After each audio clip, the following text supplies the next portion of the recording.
শুরু হচ্ছে আজকের বিশেষ নিবেদন। গ্রাম বাংলার ভূতের গল্প। রনির লেখা কাল্পনিক গল্প। শর্তের তুলোর মতো শুভ্র মেঘেরা নীল আকাশের বুকে ভেসে বেড়াচ্ছে দলমেধে, জেন মহাদেবীর আগমনের বার্তা নিয়ে। গঙ্গার চরাচর জুড়ে আর তার পাড় ঘেঁষে দিগন্ত বিস্তারী কাশফুলের মেলা বসেছে। হালকা বাতাসে তাদের মৃদু আন্দোলন যেন এক নিভৃত আনন্দ গানের সুর চলছে। চারিদিকে এক পুজো পুজো আমি। ঢাকের মৃদু ধ্বনি আর শঙ্খের মঙ্গল ধ্বনি মিশে আবহমান বাংলার এক চিরন্তন ছবি এঁকে চলেছে, যা বলে দিচ্ছে দুর্গাপুজোর আর মাত্র কয়েকটা দিন বাকি। এই উৎসবে বর্ণিল ও প্রস্তুতিতে যখন গোটা গ্রাম মেতে উঠেছে, তখন গঙ্গার পাড়ের গ্রামের একেবারে শেষ প্রান্তে এক জীর্ণ কুটিরে এক রাশ বিষাদ আর বেদনার ছায়া নিয়ে নিথর হয়ে পড়ে আছে ফুলমণি। গ্রামের দরিদ্র অসহায় মানুষগুলো পুজোর আনন্দে নিজের সাধ্যমতো সামিল হতে চাইছে। নতুন জামা কাপড় কেনা থেকে শুরু করে পুজোর অন্যান্য প্রস্তুতি সবই চলছে তাদের ঘরে ঘরে। কিন্তু ফুলমণি এই উৎসবের কোনো অংশ নয়। জাতিতে নিচু হওয়ায় গ্রামের তথাকথিত উচ্চবর্ণের মানুষেরা তাকে একঘরে করে রেখেছে।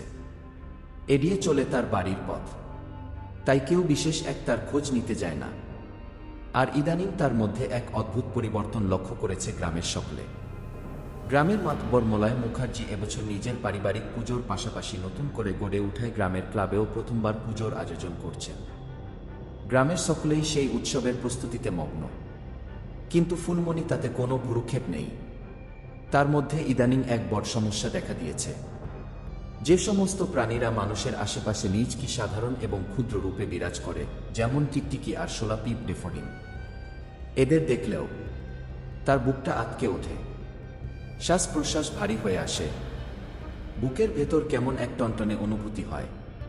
এই ক্ষুদ্র পতঙ্গ আর প্রাণীদের দেখে ভয় পাওয়াটুকু পর্যন্ত সীমাবদ্ধ থাকলেও হয়তো বিশেষটি মানানসই হতো।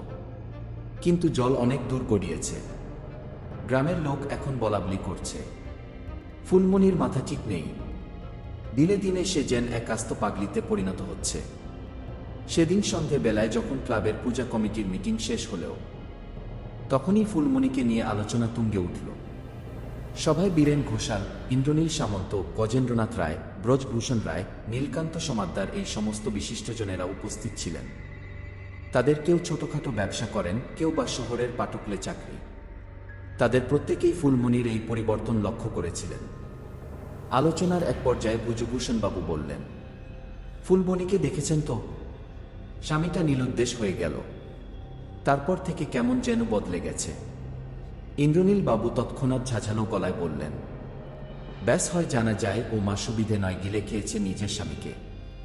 ব্রজভূষণ বাবু কপালে ভাঁজ ফেলে আবার বললেন, তবে যাই বলো, ব্যাপারটা কিন্তু আমার কাছে ঠিক সুবিধে ঠেকছে না। গতকাল দুপুরবেলা আমার মেয়ে জামাইয়ের বাড়ি থেকে ফেরার পথে দেখছিলাম ফুলমণি বাড়ির চারদিকে কেরোসিন তেল ছিল, যে তারা হাতে এক বাঁশের কোটা নিয়ে ঘাসের মধ্যে কি যেন তাড়াচ্ছে। বীরেন ঘোষাল এই আলোচনা দ্রুত থামিয়ে বললেন, আরে ওর মাথার ব্যবহার হয়েছে। যাই হোক, এসব নিয়ে আলোচনা করে সময় নষ্ট করে লাভ নেই। আগামীকাল থেকে লেগে পড়তে হবে। এখনকার মতো সবাই এখানে ভঙ্গ করা যাক। আশ্বিনের ঘোর অমাবস্যা তিথির সে এক গাঢ় অন্ধকার রাত।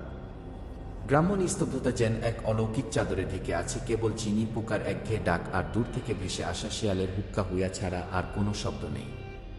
গাছপালাগুলো নিথর হয়ে দাঁড়িয়ে, তাদের পাতার ফাঁক দিয়েও চুয়ে আসে না যাদের আলোর এক বালি রেখা।